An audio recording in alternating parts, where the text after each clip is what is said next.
If you're experiencing repeated payment declines with your American Express card, it can be frustrating.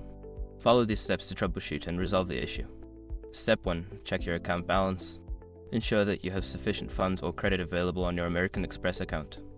Log into your account or check your mobile app to confirm your balance. Step 2. Verify card information.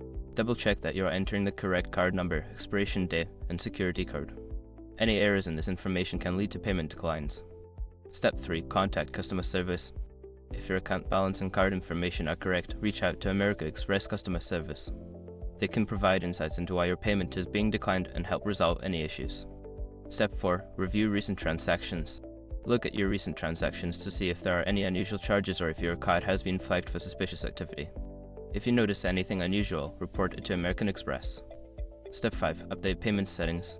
If you are using your card for recurring payments, ensure that your payment settings are up to date. This includes checking expiration dates and any changes to your billing address. By following these steps, you should be able to resolve the issues with your American Express card. If problems persist, consider seeking further assistance from American Express or your financial advisor.